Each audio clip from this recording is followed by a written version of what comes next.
నమస్కారం అందరికి. వాళ్ళు మనతో పాటు మన స్టూడియోలో ఉన్నారు వేదిక్ ఆస్ట్రాలజర్ అయిన అనుపమ గారు. Madam hearty welcome to our channel madam.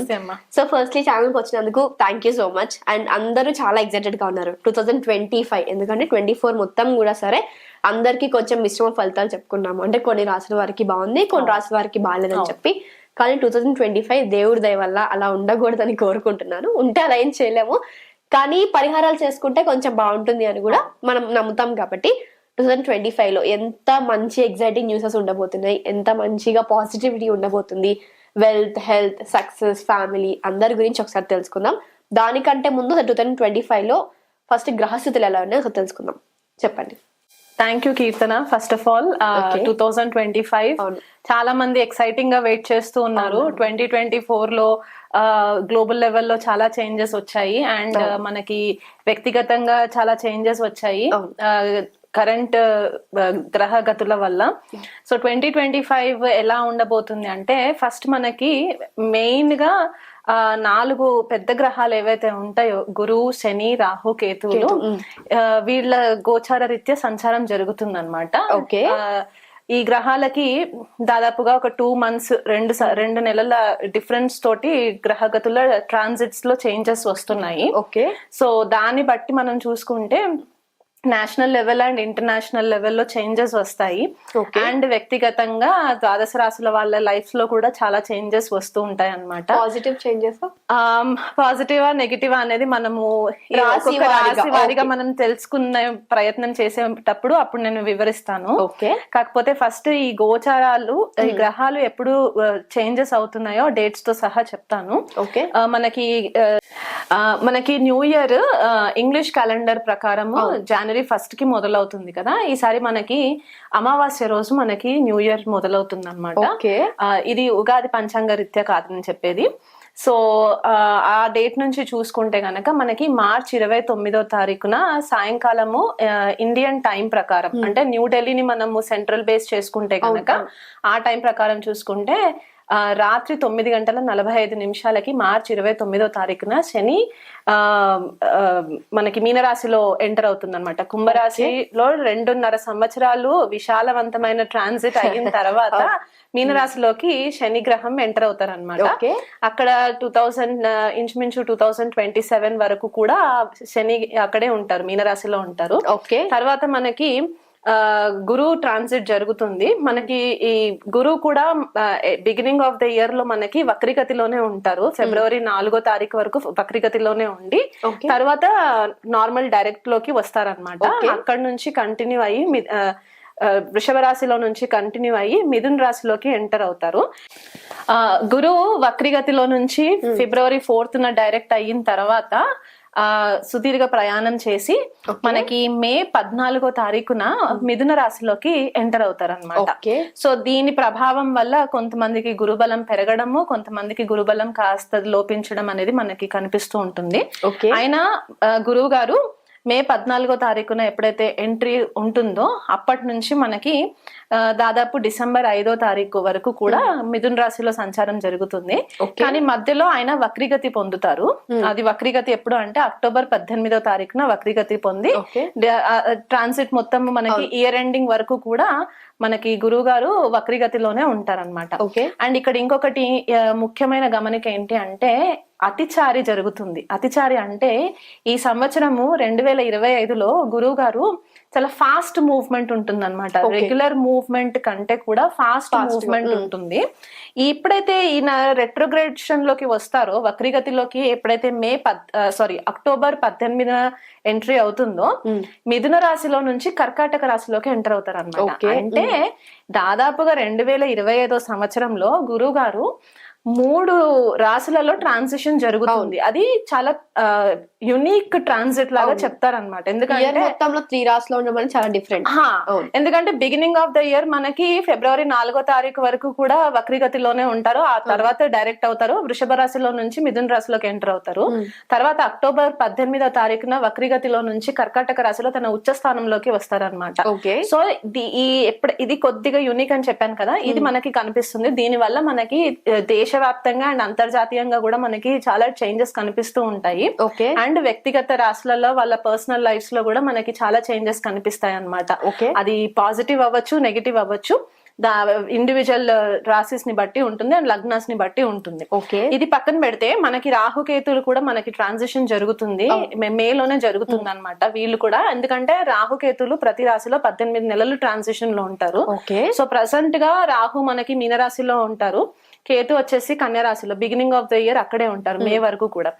May 18th 2025 మనకి రాహు వచ్చేసి కుంభరాశిలోకి ఎంట్రీ జరుగుతుంది అండ్ కేతు వచ్చేసి మనకి సింహరాశిలో ఎంట్రీ జరుగుతుంది. కుంభరాశి మనకి శాస్త్ర ప్రకారంగా ఏం చెప్తారంటే రాహు యొక్క స్వక్షేత్రం అని కూడా చెప్తుంటారు అనమాట. అంటే శని రూలింగ్ అయినా కూడా రాహు కో రూలింగ్ కూడా చేస్తారు. సో ఈ గ్రహగతులని మనం చూసుకుంటా అంటే మళ్ళీ మనకి చిన్న గ్రహాలు ఉంటాయి. కుజుడు ఆల్రెడీ నీచలో ఉంటారు.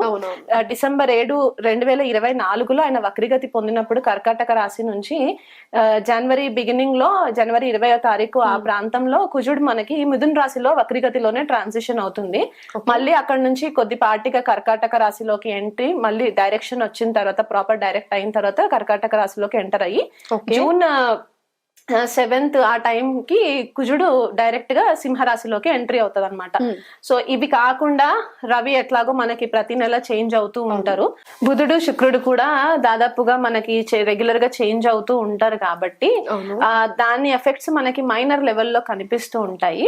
బట్ ఈ మేజర్ ఏవైతే ప్లానెట్స్ ఇప్పుడు గ్రహాలు నేను ఏవైతే చెప్పానో రాహు, కేతు, శని అండ్ గురు, వీటి ప్రభావము మనకి చాలా మట్టుకు చేంజెస్ కనిపిస్తూ ఉంటాయి అన్నమాట. సో ఇది బేస్ చేసుకొని మనము కొద్దిగా ఎలా ఉండబోతుంది అనేది తెలుసుకుందాము. ఇవి కాకుండా మనకి మార్చ్ ఎండింగ్ లో షష్టగ్రహ కూటమి జరుగుతుంది. అది మనకి ఎలాగైతే 2019 డిసెంబర్ 26వ తారీఖున మనకి ధనుసు రాశిలో ఎలాగైతే షష్టగ్రహ కూటమి జరిగిందో ఈసారి మనకి మీనరాశిలో జరుగుతుంది అనమాట షష్టగ్రహ కూటమి. సో దాని గురించి మనం ఇంకొక ఎపిసోడ్ చెప్పుకున్నప్పుడు వివరాలు చెప్తాను అప్పుడు. అండ్ ఇవి కాకుండా మనకి ఈ సంవత్సరము 4 గ్రహణాలు ఉన్నాయన్నమాట. ఒకటేమో మనకి మార్చ్ లో ఉన్నాయి, 2 గ్రహాలు గ్రహణాలు 2 మార్చ్ లో ఉన్నాయి అండ్ 2 గ్రహణాలు వచ్చేసి మనకి సెప్టెంబర్ లో ఉన్నాయి అన్నమాట. ఒకటే మంత్ లో 2 ఉన్నాయి. జనరల్లీ మనకి 15 రోజులకు ఒక డిఫరెన్స్ లో వస్తుంది. అమావాస్యకి ఒకటి అండ్ పౌర్ణమికి ఒకటి. పౌర్ణమికి మనకి చంద్రగ్రహణం ఉంటుంది, అమావాస్యకి సూర్యగ్రహణం ఉంటుంది. కాబట్టి దాని యొక్క ఎఫెక్ట్స్ కూడా మనకి జన్మ జాతకాలలో పడుతుంది, యాజ్ వెల్ యాజ్ మనకి మండేన్ లెవెల్లో అంటే మేధని జ్యోతిష్యం అని చెప్తూ ఉంటాము, దానిపైన కూడా మనకి గ్లోబల్ లెవెల్లో ఇంపాక్ట్ చూపించే గ్రహణాల ఎఫెక్ట్స్ ఉంటాయి. ఈ గ్రహణాల ఎఫెక్ట్స్ మనకి దాదాపుగా 3 నెలల నుంచి 6 నెలల వరకు దాన్ని ట్రిగరింగ్ పాయింట్స్ ఉంటాయి అన్నమాట. అది పాజిటివ్ అవ్వచ్చు, నెగిటివ్ అవ్వచ్చు. బట్ మోస్ట్ కేసెస్ లో మనం ఏం చెప్తామంటే ఏదైనా కర్మకి సంబంధించి విపరీతంగా బాధలు ఏదైతే పెడుతుంటుందో అక్కడికి వచ్చేసరికి అది ఎండింగ్ పాయింట్ అని కూడా చెప్పి ఒక కొత్త ఎనర్జీని మనకి క్రియేట్ చేయడానికి గ్రహణాలు మనకి హెల్ప్ చేస్తూ ఉంటాయి అన్నమాట. అవి బాధాకరమైన సిచ్యువేషన్స్ అయినా కూడా కొన్ని పాజిటివ్ జరగాలి అంటే కొన్ని మనం వదిలేయాలి. కాబట్టి ఈ రెన్యూ చేసే ఎనర్జీ మనకి ఇంపార్టెంట్ అవుతుంది అన్నమాట ఇక్కడ. సో ఈ గ్రహగతుల్ని మనము ఒకవేళ పరిశీలనలోకి తీసుకుంటే మనకి గ్లోబల్ లెవెల్లో ప్రెడిక్షన్స్ ఎట్లా ఉంటాయి అంటే, ఫస్ట్ ఆఫ్ ఆల్ మనకి పాజిటివ్స్ మాట్లాడుకుందాము. ఇప్పుడు కరెంట్ ఉన్న టెక్నాలజీ కంటే కూడా ఇంకా వాస్ట్ గా అంటే ఇంకా విస్తారంగా మనకి టెక్నాలజీ ఇంప్రూవ్ అయ్యే ఛాన్సెస్ చాలా కనిపిస్తుంటుంది. అందరిలో ఒక కొత్త ఉత్సాహం ఏర్పడుతుంది అనమాట. టెక్నాలజికల్ గా వాళ్ళు కూడా అడ్వాన్స్ అవ్వాలి అనే ఒక ఆలోచన వీళ్ళకి ఎక్కువ అవుతుంది ప్రజలలో. అది భారతదేశంలో ఉన్న వాళ్ళకైనా సరే, అబ్రాడ్ లో ఉన్న వాళ్ళకైనా సరే ఇది వర్తిస్తుంది. అంటే వాళ్ళు ఉన్న ఫీల్డ్ లో కంటే కూడా ఇంకా అడ్వాన్స్డ్ గా ఏదైనా ఒక స్కిల్ సెట్ నేర్చుకోవాలి అనుకునే ఒక ఆలోచన కూడా వీళ్ళు చేసే ప్రయత్నాలు చేస్తారు. ఆర్టిఫిషియల్ ఇంటెలిజెన్స్, ఆగ్మెంటెడ్ రియాలిటీ ఇది చాలా బూమింగ్ లోకి వస్తుంది. అంటే మనకి already artificial intelligence, chat GPT మనకి చాలా స్టార్ట్ అయిపోయింది. దాని వల్ల కొద్దిగా లాసెస్ కూడా కనిపిస్తున్నాయి. అంటే రియాలిటీకి ఆర్టిఫిషియల్ ఇంటెలిజెన్స్ కి భేదం లేకుండా, డిఫరెన్స్ లేకుండా, భేదం లేకుండా మనము కొద్దిగా దాంట్లో క్యారీడ్ అవే అవుతున్నాం కదా. దాని గురించి మనకి కొద్దిపాటిగా ఇంకా అడ్వాన్స్డ్ ఇన్ఫర్మేషన్ వస్తుంది. ఎప్పుడైతే ఈ ఆర్టిఫిషియల్ ఇంటెలిజెన్స్ ఎక్కువ బూమ్ అవుతూ ఉంటుందో ఇక్కడ ఏం జరుగుతుందంటే బేసికల్ గా కొద్దిగా మిస్లీడ్ అయ్యే ఛాన్సెస్ ఉంటాయి, ఇన్ఫర్మేషన్ మిస్లీడ్ అయ్యే ఛాన్సెస్ ఉంటాయి. కాబట్టి దాన్ని బేస్ చేసుకొని కొత్త సైబర్ లాస్ వస్తాయి. అంటే ఇప్పుడు ఉన్న సైబర్ లాస్ అంటే పాలసీస్, టర్మ్స్ అండ్ కండిషన్స్ ఏవైతే ఉంటాయో దాన్ని ఇంకా రిఫైన్ గా చేసి కొత్త లాస్ ని రిలీజ్ చేస్తారు. దాని వల్ల మనకి మీడియా పైన, టెక్నాలజీ పైన చాలా ఇంపాక్ట్ పడే ఛాన్సెస్ ఉంటాయి. ఇన్ఫర్మేషన్ కొద్దిగా మిస్యూజ్ అయ్యే ఛాన్సెస్ కూడా మనకి కనిపిస్తూ ఉంటాయి. ఇన్ఫర్మేషన్ కూడా చాలా జాగ్రత్తగా మనకి బ్యాంకింగ్ ఇన్ఫర్మేషన్ అవ్వచ్చు, లేకపోతే ఇంకా ఇంపార్టెంట్ పర్సనల్ డేటా ఇన్ఫర్మేషన్ అయినా సరే ఇవి కొద్దిపాటిగా మనము కేర్ఫుల్ గా ఉంచుకోవడము చెప్పదగిన సూచన అన్నమాట. అది కాకుండా స్కామ్స్ ఏవైనా ఉంటే గనక, అంటే financial transactional scams, bank scams ఈ మధ్య చాలా ఎక్కువ జరుగుతుండే. సో ఇవన్నీ ఏంటంటే ఇది వరకు జరిగినవన్నీ కూడా ఒకవేళ బయటకి రాకుండా హిడెన్ అంటే దాచిపెట్టిన స్థితిలో ఉంటే గనక, అంటే పవర్ యూజ్ చేసా లేకపోతే ఇంకేదైనా కారణం చేతైనా సరే దాన్ని హోల్డ్ చేసి పెట్టుంటే గనక 2025లో గనక ఈ స్కామ్స్ అన్ని కూడా బయటికి వచ్చే ఛాన్సెస్ ఉంటాయి, స్కాండల్స్ బయటికి వచ్చే ఛాన్సెస్ ఉంటాయి. అండ్ గ్లోబల్ ఇంటర్నేషనల్ లెవెల్స్ లో కూడా మనకి మిత్రత్వం ఏదైతే కంట్రీస్ తోటి ఉంటాయో, దేశ నాయకులతోటి మిత్రత్వం ఉంటుందో అవి కూడా కొద్దిగా ఆల్టర్ అయ్యే ఛాన్సెస్ కనిపిస్తాయి అన్నమాట. ఓకే. అండ్ చాలా మంది కూడా పాజిటివ్ ఆస్పెక్ట్ లో చూసుకుంటే ఆధ్యాత్మికమైన మార్గంలో పయనం చేయాలి అనే ఒక ఆలోచన వీళ్ళల్లో ఇంక్రీజ్ అవుతుంది. ఎందుకంటే ఇప్పుడు మనం చూస్తున్న కరెంట్ లేటెస్ట్ ట్రెండ్ ఏంటంటే చాలా చేంజెస్ వచ్చాయి మనకి. పోస్ట్ కోవిడ్ చూసుకుంటే కొద్దిగా కేర్లెస్నెస్ కూడా పెరిగింది, రెస్పాన్సిబిలిటీస్ కొద్దిగా తగ్గాయి కదా, ఒక చూస్తున్నాం మనం రియాలిటీ లైఫ్ లో చూస్తున్నాం. సో ఇప్పుడు ఏంటంటే ఆ ఒక హ్యాబిట్ కి అలవాటు పడిపోయిన వాళ్ళకి విసుగు పుట్టేసి ఇది కాదు లైఫ్, ఇంకేదో బెటర్ ఉంది అని చెప్పి అందరూ కూడా ఆధ్యాత్మికమైన మార్గంలోకి వెళ్ళడానికి ట్రై చేసే 2025 మనకి కనిపిస్తూ ఉందన్నమాట. దీని వల్ల ఏమవుతుందంటే భారతదేశంలో చాలా మంది ఫారినర్స్ ఇండియాకి వచ్చి స్పిరిచువల్ అప్లిఫ్ట్మెంట్ కోసము ప్రయత్నాలు చేసే ఛాన్సెస్ ఉన్నాయి. అంటే ఇక్కడ మనది కర్మభూమి కాబట్టి ఆధ్యాత్మికంగా మనకి యోగా, మెడిటేషన్, జ్యోతిష్యము, అకల్ట్ సబ్జెక్ట్స్ ఇవన్నీ కూడా భూమిలోకి వచ్చే ఛాన్సెస్ మనకి 2025 లో కనిపిస్తుంది. దీని వల్ల మనకి ఈ స్పిరిచువల్ లైన్ లో ఉన్న వాళ్ళకి కొద్దిపాటిగా ప్రాఫిట్ జరుగుతుందని కూడా మనం చెప్పుకోవచ్చు అన్నమాట. చాలా మంది కూడా ఎవరైతే నాన్ వెజిటేరియన్ తినే వాళ్ళు ఉంటారో వాళ్ళందరూ కూడా మెల్లిమెల్లిగా వెజిటేరియన్ కి కన్వర్ట్ అయ్యే ఛాన్సెస్ ఉన్నాయి. ఇది ఒక గుడ్ న్యూస్ అన్నమాట. హెల్త్ పరంగా కూడా చాలా కాన్షియస్ అవుతూ ఉంటారు, హెల్త్ ని కొద్దిగా కేర్ఫుల్ గా హ్యాండిల్ చేసుకోవాలి అని చెప్పేసి. అండ్ నెగటివ్ ఆస్పెక్ట్స్ కి వచ్చేస్తే కనుక ఇక్కడ ఏమవుతుందంటే ఒక లాంగ్ లాస్టింగ్ రిలేషన్షిప్స్ కానీ ఫ్రెండ్షిప్స్ కానీ ఏవైతే ఉంటాయో, కర్మబంధితమైన రిలేషన్షిప్స్ ఏవైతే ఉంటాయో అవన్నీ కూడా కొద్దిగా ఈ సంవత్సరం కట్ అయిపోయే ఛాన్సెస్ కనిపిస్తుంది. ఓకే. ఎందువల్ల కట్ అవుతుంది అంటే మనకి ఈ గ్రహగతి ఏదైతే చెప్పానో అండ్ మనకి షష్టగ్రహ కూటమి యొక్క ఎఫెక్ట్, మళ్ళీ దానిపైన మనకి గ్రహణాల ఎఫెక్ట్స్ ఇవి ఏవైతే ఉన్నాయో ఈ గ్రహాల యొక్క ఎనర్జీస్ వల్ల కూడా ఇంకా నేను ఇది వేగలేను, నా వల్ల అవ్వట్లేదు అనుకునే కొన్ని రిలేషన్షిప్స్ ఉంటాయి. పర్సనల్ గా మనకి ఎవరు బయటికి చెప్పుకోరు, కానీ అవన్నీ కూడా కట్ అయ్యే ఛాన్సెస్ కనిపిస్తాయి. ఎవరు కాంప్రమైజ్ అయ్యే ఛాన్సెస్ లేవు ఇక్కడ. ఓకే. దీని వల్ల కొద్దిపాటిగా డిప్రెషన్ లోకి వెళ్లే ఛాన్సెస్ కనిపిస్తుంది. ఎందుకంటే మీనరాశి అండ్ కన్యారాశి కొద్దిగా ఫ్లడ్డెడ్ అవుతాయి. ఒక బ్రీఫ్ పీరియడ్ ఆఫ్ టైమ్ లో కొద్దిగా ఫ్లడ్ అవుతుంది అనమాట. ఆ ఎనర్జీస్ ని హ్యాండిల్ చేయలేరు. సో కొంతమంది యాంగ్జైటీ ఎక్కువ పెరిగిపోతుంది, స్ట్రెస్ ఎక్కువ పెరిగిపోతుంది, దానివల్ల కొద్దిగా డిస్టర్బ్ అయ్యే ఛాన్సెస్ ఉన్నాయి.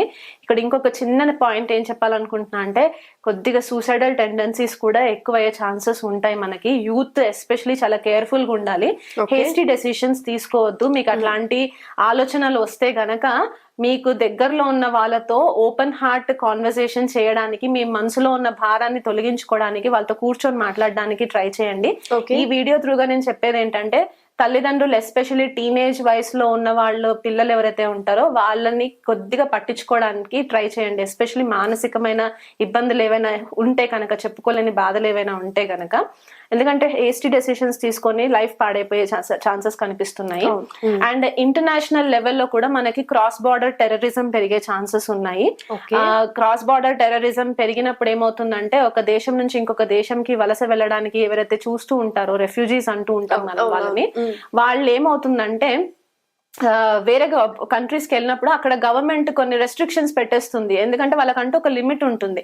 ఆ లిమిట్ దాటిన తర్వాత వాళ్ళు వీళ్ళని అలౌ చేయకపోయేసరికి అక్కడ కామన్ పబ్లిక్ కొద్దిగా రెబేలియస్ గా ఎదురు తిరిగి దాడి చేసే దాఖలాలు కనిపిస్తున్నాయి.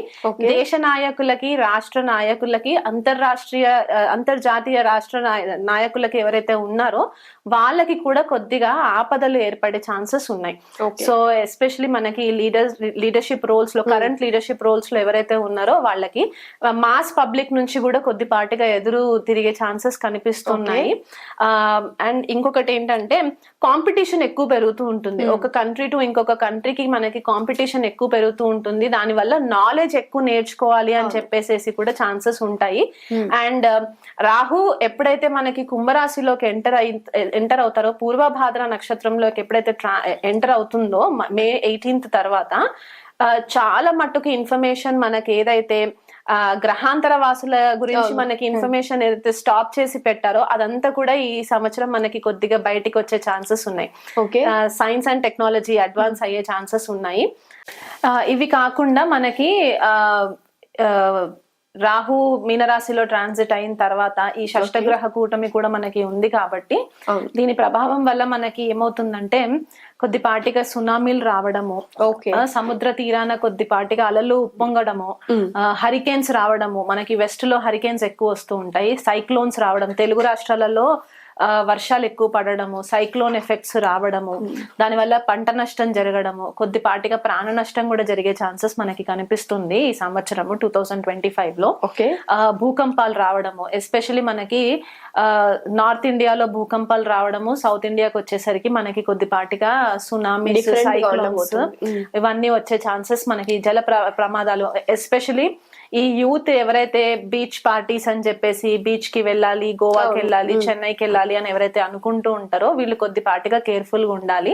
ఈ జల ప్రమాదాలు జరిగే ఛాన్సెస్ మనకి చాలా మట్టుకు క్లియర్ గా కనిపిస్తుంది అనమాట 2025లో. దీనివల్ల ఇమోషనల్ టర్మాయిల్ అంటే చాలా మానసికమైన భావోద్వేగాలకు లోనయ్యే సిచ్యువేషన్స్ కూడా మనకి సంవత్సరం కనిపిస్తుంది. కామన్ పబ్లిక్ కొద్దిగా వచ్చేసరికి ఏంటంటే మనకి లీడర్స్ ఏదైతే ప్రామిస్ చేస్తారో ఆ ప్రామిస్ ని వీళ్ళు కనుక ఒకవేళ నిలబెట్టుకోలేకపోతే కామన్ పబ్లిక్ కొద్దిపాటిగా ఎదురు తిరిగే ఛాన్సెస్ కనిపిస్తూ ఉన్నాయి. కొన్ని సార్లు ఏమవుతుందంటే కొన్ని పథకాల పేర్ల పైన కూడా జరుగుతూ ఉంటాయి కదా, అది వీళ్ళకి టైం కి అందుబాటు అవ్వక కూడా కొద్దిగా రెబెల్ గా తిరిగే ఛాన్సెస్ కనిపిస్తున్నాయి. ఎందుకంటే ఒక నెల 15 రోజులు పై వరకు కూడా శని రాహులు కలిసి మీనరాశిలో ఉంటారు కాబట్టి దాని ఎఫెక్ట్ మనకి చాలా ఎక్కువ కనిపిస్తూ ఉంటుంది.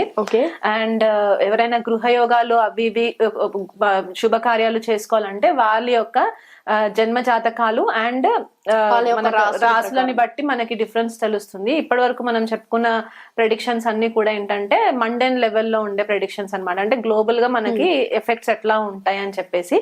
ఈ ఓవరాల్ గా 2025లో మనకి ఒక లెసన్ ఏమొస్తుంది అంటే కలెక్టివ్ కాన్షియస్నెస్, అంటే అందరూ కూడా ఒకే ఒక ఆధ్యాత్మికమైన మార్గంలో పయనం చేయాలి. అంటే మనకి మానవ సంబంధాలు కొద్దిగా తెగిపోయినట్టు అనిపించింది. కోవిడ్ ఉన్నంత కాలం వరకు కూడా హ్యుమానిటీ బానే ఉండింది, కానీ ఎప్పుడైతే ఈ మళ్ళీ నార్మల్ కి వచ్చిందో అందరు మళ్ళీ ఎవరి లైఫ్ వాళ్ళు లీడ్ చేసేసుకుంటూ ఎవరికి ఇష్టం వాళ్ళు కంటిన్యూ చేస్తున్నారు కదా.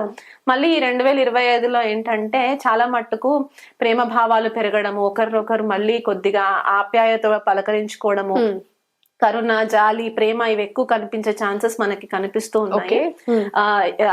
యోగా, మెడిటేషన్ దీంట్లో వెళ్ళాలి అని చెప్పేసి చాలా మంది ఆలోచిస్తూ ఉంటారు, డెసిషన్స్ తీసుకుంటారు కూడా.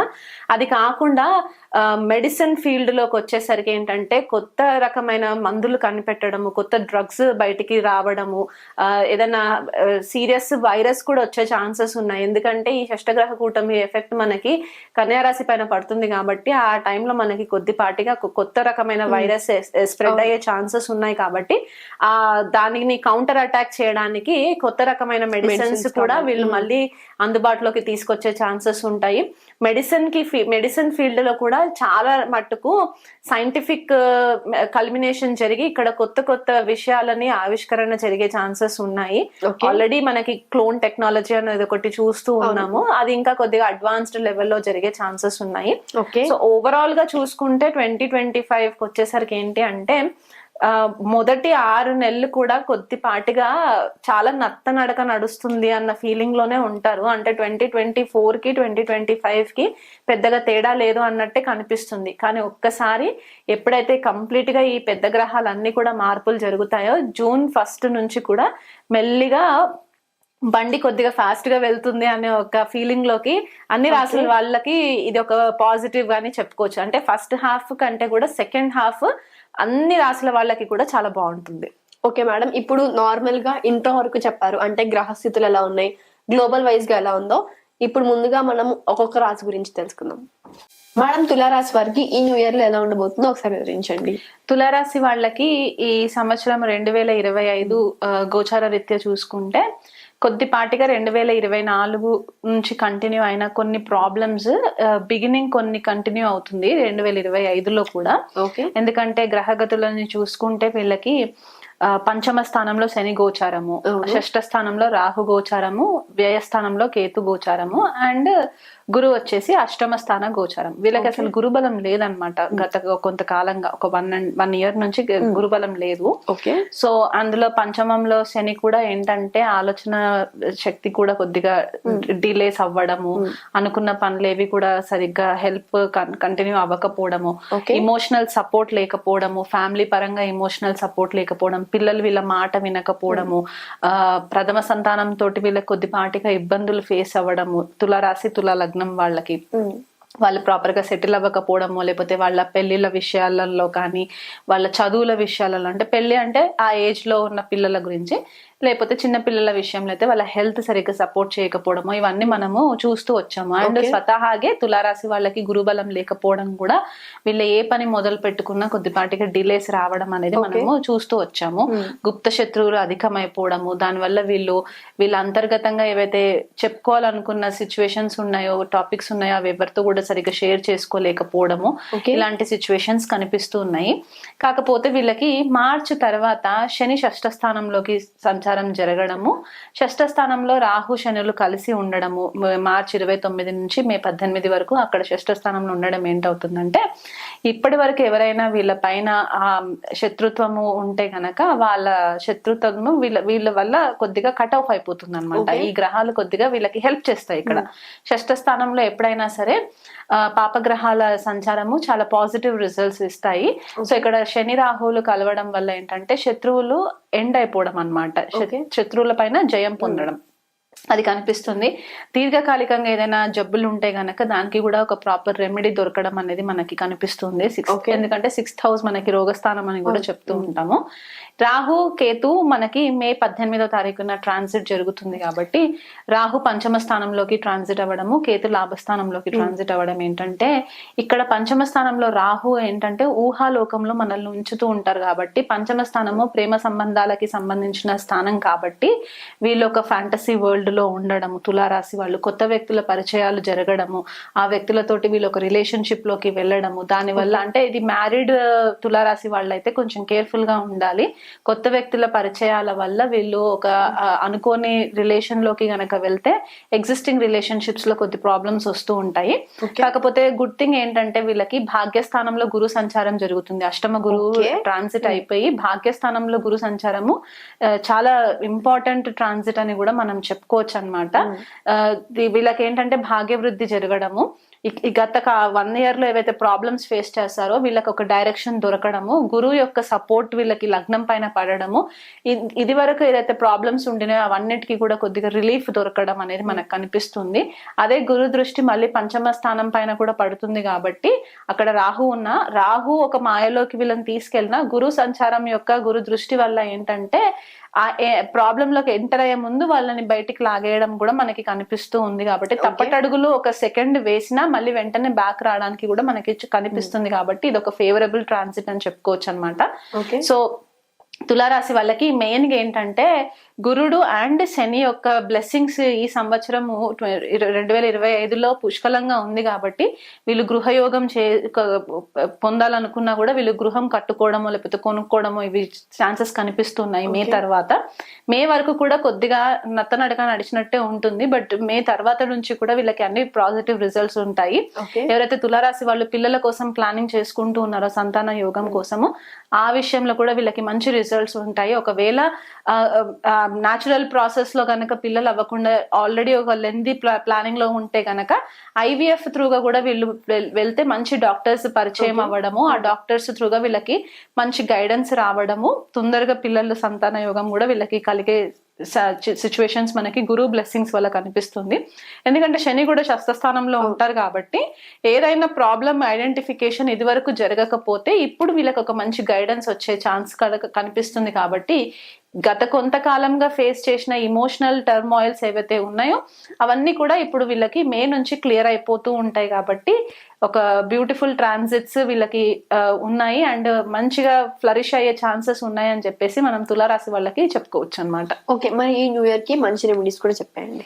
మంచి రెమెడీస్ అంటే ఫస్ట్ వీళ్ళు పంచమ స్థానంలో ఉన్న రాహు యొక్క దృష్టి పడుతుంది కాబట్టి అక్కడ రాహు ఉన్నారు కాబట్టి సుబ్రహ్మణ్యేశ్వర స్వామికి దగ్గరలో ఉన్న పాము పుట్టలు ఏవైతే ఉంటాయో ప్రతి మంగళవారము పుట్లో పాలు పోయడము, ఒకవేళ పుట్లు లేవు అనుకుంటే గనక జంట నాగులవి విగ్రహాలు ఉంటాయి టెంపుల్స్ లో, ఆ దగ్గరలో ఉన్న టెంపుల్లో ప్రతి మంగళవారము పాలు పోయడం వల్ల కూడా అభిషేకం చేయించడము, సుబ్రహ్మణ్యేశ్వర స్వామికి అర్చన అభిషేకం రెండు చేయించుకోవడం వల్ల కూడా వీళ్ళకి మంచి రిజల్ట్స్ ఉండే ఛాన్సెస్ ఉన్నాయి.